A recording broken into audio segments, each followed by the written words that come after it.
최초의 유인 우주선 아폴로 8호 카운트다운이 시작됩니다. 1968년 12월 21일 우주비행사 3명이 달을 향해 가고 있다. 역사상 처음으로 아폴로 8호 팀은 달에서 어스라이즈를 지켜본다. 세계 64개국에서 수억의 사람들이 생중계를 통해 숨을 죽이고 이를 지켜보고 있다. 같은 날 이에 관한 수많은 방송이 방영된다. 하느님의 축복이 지구의 여러분 모두에게 있기를 빕니다. 그 순간 세계는 하나가 된 것처럼 보인다. 저는 아폴로 프로젝트 시대에 태어나지 않았습니다. 그러나 이 달 탐사 프로젝트가 세상에 끼친 영향력은 지금 봐도 믿을 수 없을 정도입니다. 거대한 아폴로 프로젝트라는 시각에서 세상을 바라보면 68년에 일어난 수많은 저항운동과 다른 사건들은 마치 아무것도 아닌 것처럼 보입니다.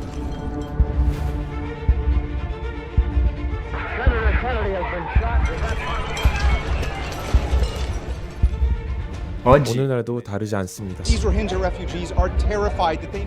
폭력, 증오, 파괴는 아직도 세상 곳곳에서 일어나고 있습니다. 고독과 무관심은 점점 더 늘어나고 있습니다. 사회의 양극화는 나날이 심해지고 있습니다. 상황은 절대 변하지 않을 것처럼 보입니다. 이제 세상을 바라보는 새로운 시각이 필요합니다. 하지만 오해하지 마세요. 더 나은 세상을 믿고 이런 상황을 바꾸기 위해 끊임없이 노력하는 사람들도 엄청 많다는 걸 물론 저도 잘 알고 있어요. 그들 중 대부분은 여전히 잘 알려지지 않았지만 반대로 순식간에 퍼져나간 이들도 있었죠. 세상을 새로운 시각에서 바라본 사람들이 있습니다. 그들은 새로운 길을 걸어갔고 그 행적들은 수많은 사람들에게 영감을 주었습니다. 포콜라레 운동의 창설자인 끼아라 루빅도 그중 한 사람입니다. 끼아라의 시각은 일치, 즉 인류를 한 가족으로 보는 것이었습니다.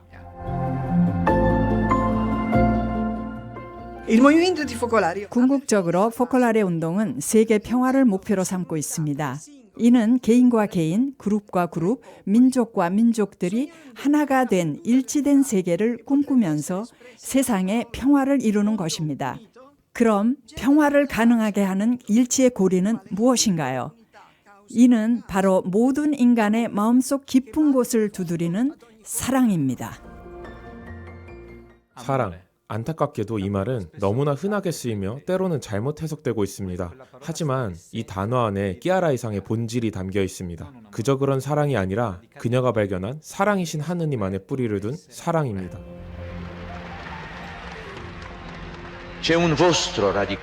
여러분만이 가진 사랑의 근본주의, 끼아라에 그것이 있습니다.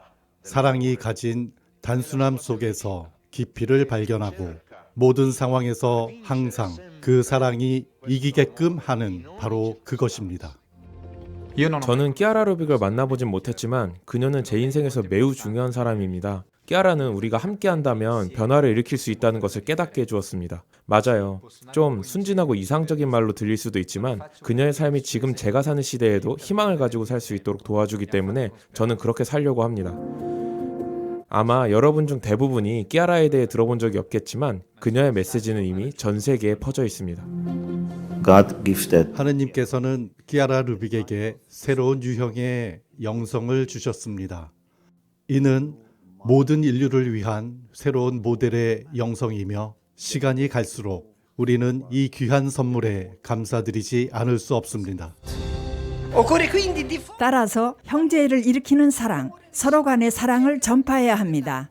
우리 자신부터 시작해서 사랑으로 세상을 정복해야 합니다. 그녀는 우리 모두가 서로 연결되어 있으며 본질적으로 한 가족임을 확신했습니다. 끼아라는 말 그대로 혁신적이었고 소셜 네트워크의 개념도 없던 시절 이미 수백만의 팔로워가 그녀를 따르고 있었습니다. 예수님께서는 사랑의 계명을 나의 것, 새로운 것이라고 하셨습니다. 박애심이나 연대감으로는 충분하지 않습니다. 더 이상 자기 자신을 위해서가 아니라 다른 이웃을 위해서 살며 심지어 그들을 위해 생명을 내어줄 준비까지 되어 있기를 요청하십니다. 끼아라 루빅은 교회뿐만 아니라 세상이 특별한 관심과 기대를 가지고 바라보는 여성입니다. 누구든 끼아라와 만나면 뭔가 분명해지는 느낌을 받는 걸 숨길 수 없습니다. 그녀는 자신이 마주하는 대상을 또렷하게 밝혀주는 특별한 빛의 은총을 지니고 있기 때문입니다. 정치인은 상대 정당을 자기 정당처럼 사랑할 수 있을 때까지 형제를 온전하게 살아야 합니다. 괜히 두 정당이 생겨난 것이 아닙니다. 공통된 목표와 대의를 가지고 서로 조화를 이룰 때 정치는 비로소 그 목표를 달성합니다. 키아라 루빅은 2008년에 세상을 떠났지만 그녀의 이상은 오늘날 전 세계 포콜라레 운동을 구성하는 200만 명 이상의 사람들 안에서 여전히 살아 있습니다. 그렇다면 키아라 루빅이 누구인지 좀 더 살펴볼까요?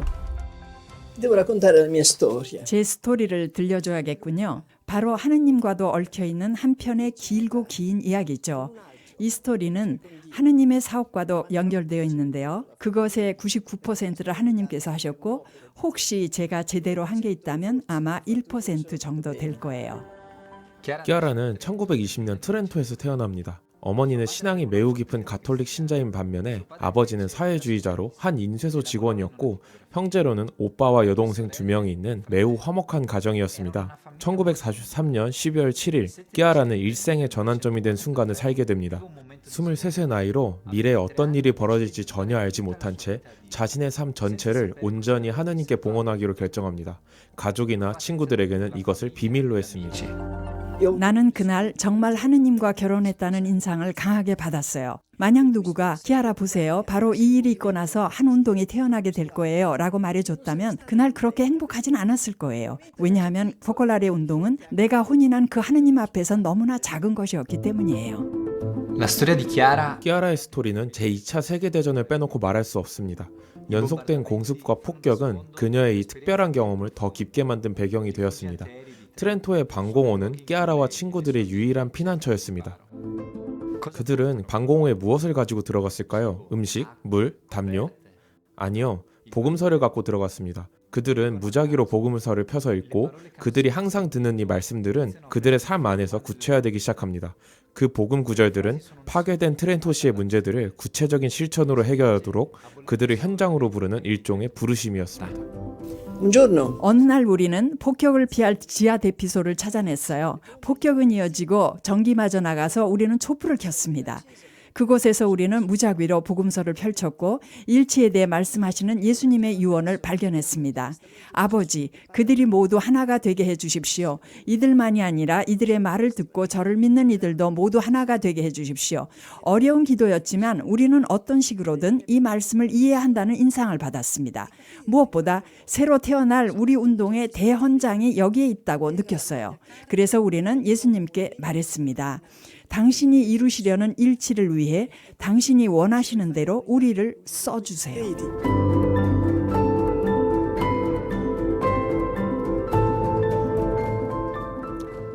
우리를 써주세요. 이는 곧 우리를 일치의 도구가 되게 해주십시오 라는 뜻입니다. 그렇다면 이 일치는 정확하게 무엇을 의미할까요? 획일적이 되라는 것이 아닙니다. 수동적으로 따르라는 것도 아닙니다. 오히려 그 반대입니다. 다른 일을 향해 먼저 발걸음을 내딛고 대화하는 사람이 되고 어디서든 차이를 메워내는 사람이 되는 것을 의미합니다. 우리는 일치를 위해 태어났습니다. 하느님과 우리의 영혼, 가정, 부부, 여러 세대 사이의 일치를 위해 가톨릭 교회 여러 단체들 사이의 일치, 오직 일치를 이루도록 태어났습니다. 그간의 노력으로 다른 교회들과의 일치도 경험했으며 그렇게 이 일치 운동은 널리 퍼지고 있습니다. 또한 이른바 황금률을 통해 타 종교와의 일치뿐만 아니라 종교가 없는 이들과의 일치를 위해서도 살고 있습니다. 그들이 무신론자라고 해도 인간의 보편적 가치를 지니고 있기에 뭔가를 믿는 사람들이라고 할 수 있습니다. 그리스도는 하느님이시면서 동시에 인간이 되신 분이기도 합니다. 그러므로 그들의 인간으로서의 가치관 또한 보호받아야 하고 그들 역시 도움을 받아야 합니다. 일치가 그것입니다. Io ci sto costruendo 이런 세계를 건설하려 합니다. 물론 저 혼자가 아닙니다. 이런 삶의 방식은 포콜라레 커뮤니티가 있는 전 세계 수많은 나라의 사람들에게 전해졌습니다. 맞아요. 공동체입니다. 우리는 고립된 한 개인으로서가 아니라 다 함께 나아가는 것을 목표로 합니다. 함께 한다면 힘을 낼 수 있고 어려운 시기에도 다시 시작할 수 있으며 새로운 영감이 떠오르도록 빛을 내어줍니다. 포콜라레를 한마디로 설명하는 것은 쉽지 않습니다. 딱 어떤 틀에 맞춰 분류할 수 없습니다. 포콜라레 운동의 원대한 목표는 보다 일치된 세상을 만들기 위해 모든 방법을 동원하여 기여하는 것입니다. 물론 오늘날 증오와 폭력의 산을 옮기려는 사람들에게 그 과제가 무겁고 거대한 것은 사실입니다. 서로 분열되고 고립된 수백만의 사람들에겐 이것이 불가능해 보이죠. 하지만 서로 간의 사랑과 이해, 자신의 삶에 있어 일치를 가장 필수적인 동력으로 삼는 사람들에게는 이것이 분명 가능해 보입니다. Può essere un educatore. 바로 그 사람은 나이로비의 거대한 판자촌에 희망을 심어주고 있는 한 교육자일 수도 있고, 공포와 편견을 두려워하지 않고 상호 간의 참된 이해와 배려를 위해 일하고 있는 예루살렘의 한 무슬림, 한 그리스도인, 한 유대인일 수도 있습니다. O pescatori italiani che hanno costruito una 나눔을 기업의 바탕으로 하여 성공적인 회사를 일군 이탈리아의 어부들, o famiglie nella Siria lacerata 전쟁으로 무너진 집뿐만 아니라 서로의 가족들을 돌보며 관계까지 새로 건설하고 있는 시리아의 가정들이 그들일 수도 있습니다. Ci sono architetti 마닐라에는 가난한 이들과 함께 발전을 도모하는 건축가들이 있으며 e bambini 굶주림 퇴치를 돕고 싶어하는 뭄바이의 어린이들과 코스타리카의 예술가들도 있습니다. 이제 무슨 말인지 이해했죠? persone che 인류를 한 가족으로 만드는 것을 공통의 목표로 삼고 다양한 방법으로 자기 길을 걷고 있는 사람들입니다. Quei zampilli d'acqua viva di cui parla 그리스도께서 복음에서 말씀하신 솟아오르는 샘물은 범람을 일으켜 모든 것을 물로 채웁니다. 우리는 이렇게 솟아오른 이 순수하고도 순수한 복음적 영성이 예술, 과학, 정치, 경제, 신학, 철학 등의 각 분야에서 범람을 일으키고 세상을 바꾸는 것을 목격합니다. 그러므로 종교에서 말하는 형제와 형제의 의미뿐만 아니라 새로운 문명, 사랑의 문명, 화합의 문명을 이루는 진정한 일치된 세계를 뜻하는 것입니다. 키아라 루빅의 유산, 그의 이상은 오늘날 그 어느 때보다 더 현실적인 것입니다. 우리 모두는 무언가를 할 수 있습니다. 매일 아침 우리는 지구상의 모든 사람들이 공감하는 그 목표를 가지고 잠에서 깨어나는 것입니다. 우주에서 바라본 그 일치된 세상에 그렇게 좀 더 가까이 다가설 수 있습니다. 그럼 저는 그런 세상을 건설하러 갑니다. 뭐 하세요? 같이 가야죠.